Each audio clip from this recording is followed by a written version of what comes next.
Hello, Scorpio, and welcome to your November reading. Happy birthday to my tropical and sidereal Scorpios. So we have the 11/1 new moon happening to start off the month. This fell over on the ground, so it's the tower. We'll start off with that. I'm using this mushroom deck called Midnight Magic. So it's still new to me, but we're going to see what we get. The yellow netted stinkhorn sounds lovely. Okay, so you've got the tower coming through. Could be during that new moon in Libra. Maybe find out what house is ruled by Libra, what changes and new beginnings you can expect this month. And then we have the full moon in Aries happening on the 15th. Okay. And there's a lot of cards. All right, so underneath we have the Three of Swords and the Tower. Okay. Well, you're no stranger to death and rebirth, to transition. That is the nature of your sign. I'm sorry, it looks like a painful ending coming through. Let's see what the rest of the cards have to say. The Eight of Cups, walking away. The Temperance card, so rebalancing. Something was out of balance. It wasn't serving you. You were overgiving, or somebody was overtaking from you. The Knight of Swords, they were misusing your power. Conflict, some swift change. Nine of Pentacles, did someone take money from you? Did you lose money? The Queen of Wands, so the power to bring that back to you. And Justice, or maybe you left in order to conserve your resources. So there is a regaining of balance. We had Temperance show up in reverse there. So if something was taken away, it's going to be restored with the Queen of Wands, the Nine of Pentacles. That's pulling it back. With Justice here, Libra, and the Knight of Swords, more Libra. Beginning of the month might be rough. The second half, things are the pendulum's going to swing back in your direction. Let's see what other messages we can get from your oracle cards to clarify. Okay.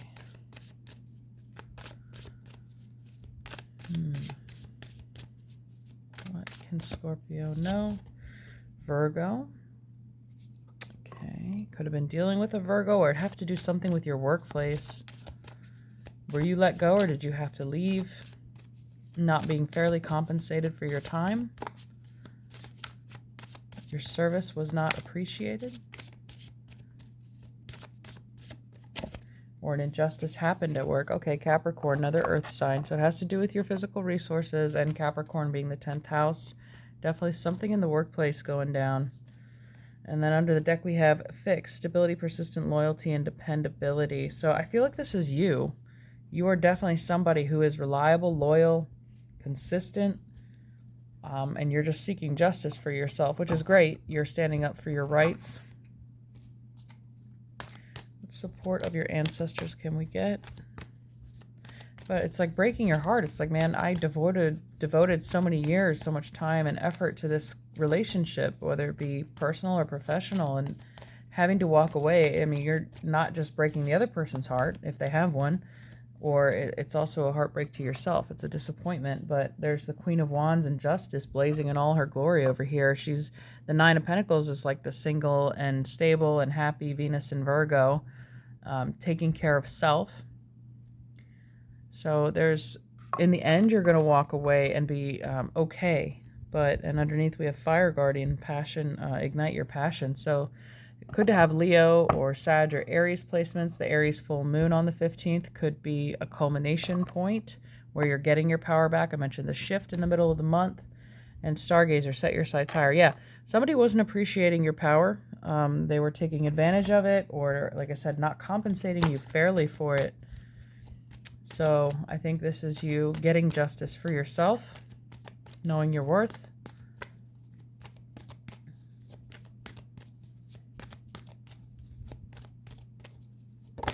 Oh, okay, the moon card that came out was Faith. It's a worm moon, the full moon. 31st. Okay, yeah, that's October 31st, Halloween, into the first of the month. I mentioned the 111. 11/1 is November 1st. New moon in Libra. And Libra showing up here in the justice scale. So having to, having the faith that knowing that justice will be done when you serve yourself. And then we have gratitude underneath, being grateful, thankful for the opportunity, thankful that you met these people, that they were able to hold up a mirror to you and show you your worth, and that you were able to learn this lesson and walk away, as opposed to repeating it or staying and incurring more damage to yourself than is necessary. So this is, let's see, an alchemy card for you.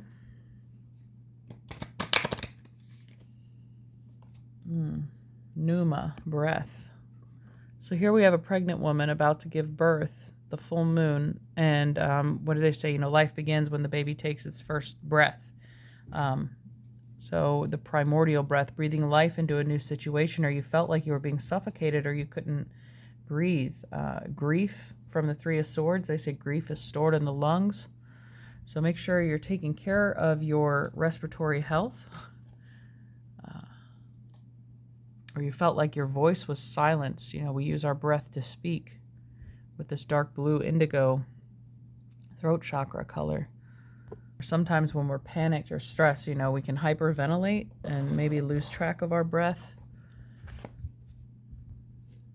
With the Three of Swords in the tower there, I'm not going to sugarcoat it. It might knock the wind out of you for a second, but this says inspiration, presence, and life's force. There is no more direct way to practice alchemy than to study pneuma. We all have access to the mystical phenomenon. Notice the breath. It occurs at every moment, gracing us with the gift of existence upon the physical plane. If alchemy, as is suggested in this book, is the merging of physical and mystical, then this card serves as over our ever-reliant bridge. It's the magical within us, the expanding and generating life force that animates our life. This card may appear simple, but it is not. No matter how advanced you are in studying the breath, if you heed the message of this card, you will find it has more to teach. Bow to it at this very moment, and you will discover the work revitalizes itself. New space opens. Pneuma is your lifelong alchemical ally, stating its love with every inhale and exhale. When the Pneuma card appears, it is a call to make room, to expand and soften the approach to the work. The other cards present in the reading may benefit more from spaciousness too. Yeah, the Eight of Cups. Get your space. Move away from that pain. Take a walk. It is no coincidence that nearly every spiritual or mystical lineage bows to the breath via observation of it in meditation, breath techniques, pranayama, or chanting or song. So I mentioned the throat chakra too.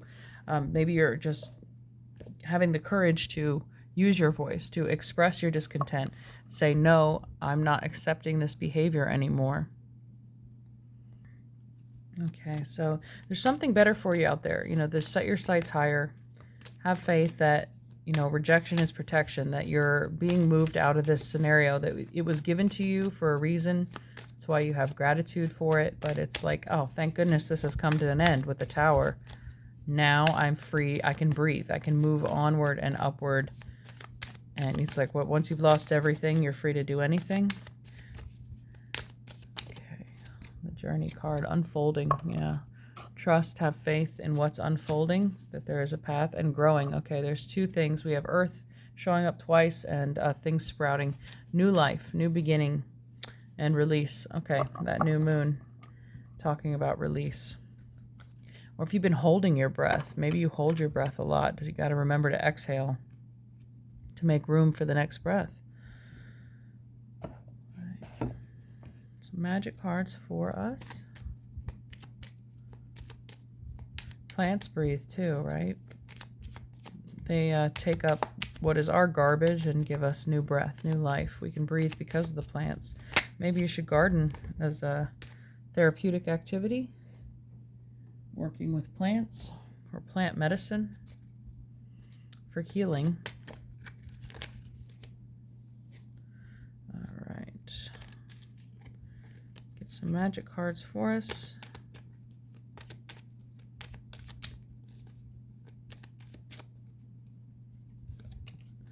Safe and happy travel, protection from harm when journeying. Okay, so when you do take that Eight of Cups journey, know that you're safe in your movement, because you're moving in the right direction. Successful career, a happy working environment, pay rises and promotions. Yeah, you're on your way to something better. something higher. Fire, the element of fire, heralds new life, renewed passion, and positive transformation. We had the fire guardian here as well. Full moon in Aries. So have faith that the right opportunity is right around the corner. This looks like a rosebud here. I'm going to grab a rose oracle for you. Okay, let's see what flipped over. The reunion, soul recognition, collaboration, partnership, friendship. Okay, so with these holding hands here, not just the message of gratitude, but it's like you have somebody walking with you, walking beside you through this difficulty, or somebody who's willing to advocate for you, fight for justice with you. Okay, and underneath we have come to me, attracting like a rose, receive abundance and desires. We did have the 9 of coins show up there, and justice. So like I mentioned, the pendulum swinging back in your direction, back in your favor. Okay. And some runes for you. A rune for Scorpio. All right. We have Isa, I believe means ice. So ice is fixed water, and that is your sign, Scorpio. You're a fixed sign, and your element's water. And it's the 11th rune out of 24, and we're moving into the 11th month in the Gregorian calendar. So Isa is the ice, inertia, stasis, and serenity. It could also be stability, which is opposite of what the 3 of Swords and Tower was to start this reading, but things are going to come back into form with the 9 of Pentacles there. Also could be simple as somebody's been as cold as ice. I mean, that's heartbreaking, right? They have a heart of ice, like I mentioned, if they have one. Something being frozen or shut out in the cold. Something stuck. The progress of the matter under consideration will be frozen for the present, but may defrost later. It may signify something that at present is in abeyance. In some readings, the situation may have frozen beyond thawing. Isa is inert and simply preserves. It is the I, the ego, the core of the personality, and she suggests that Isa is a good rune to use in focusing, concentrating the will, and protecting one's center. So you could be solid at your core. And it's interesting, we have Fire Guardian showing up too in the passion of fire. So something that will be thawed later, you know, the fire will melt the ice, renewed passion and positive transformation. So it's not stuck forever. If you feel stuck, that's not going to be the permanent case.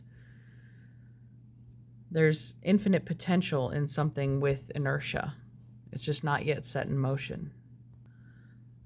So it indicates a freezing up or cooling off period in affairs, a barren period after which a thaw will come. It can indicate coldness between people, emotional stiffness, or an inability to release emotions from within. It may indicate stagnation or, more positively, a need to rest and retreat from activity in order to seek self-knowledge. I think that's what you're doing here too, the walking away in the 8 of Cups.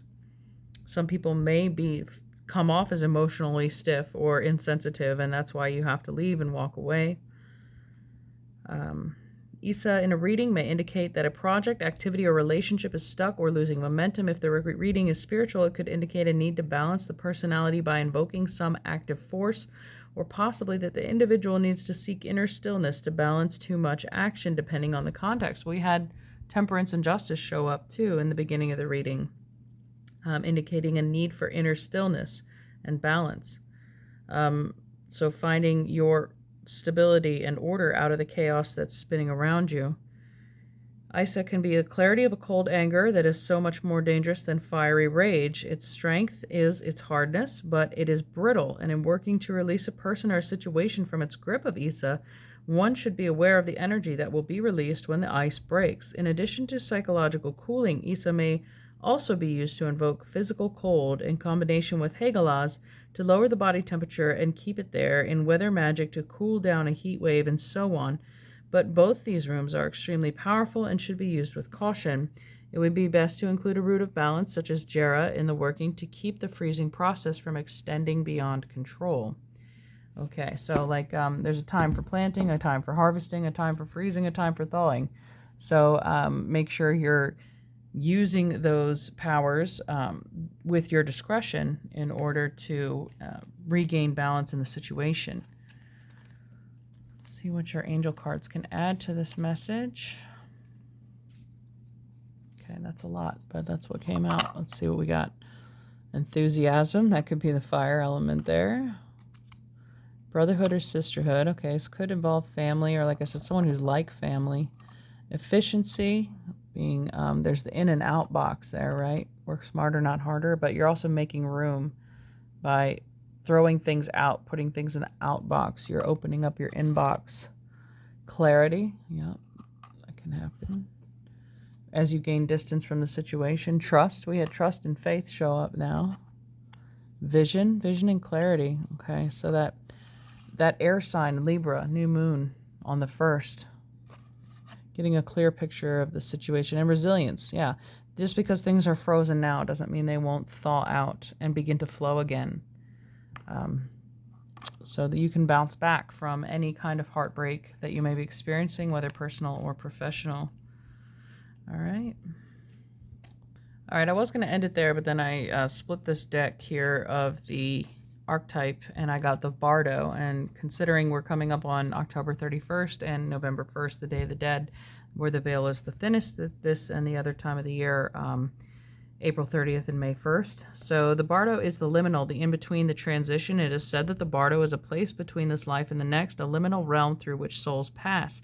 Envisioning this inherently mysterious space creates a potential for us to rise above the concerns of this world and see our relationship through a cosmic and timeless lens. We may receive messages from those who are no longer with us or see visions of lives not yet lived. We had visions show up, vision and clarity.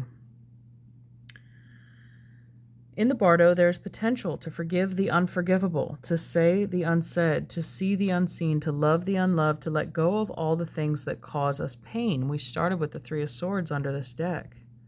The Bardo suspends us in its spaciousness for just long enough to open us to higher wisdom. Its energy does not belong to Earth as we know it, but rather the cosmic network of which we are a single thread. So I feel like maybe you could be getting some messages from those who have passed around this time, during this window. When the veil between this life and the next is thinned, energy is stirred. This allows for remarkable healing and vision. So it may hurt to receive this message or see this person in a dream or a vision or in a trance state, but whatever message it is, it feels like it's what ignites the shift from ice to thaw, from pain to healing halfway through the month. The Bardo is not to be feared. Take advantage of its energy by recognizing what needs to be resolved. Trust that there is a message for you from beyond. Who is speaking? Go ahead and listen. All right, I'm going to leave it there for y'all. I hope y'all enjoyed this reading, and we'll see you next month. Take care. Bye.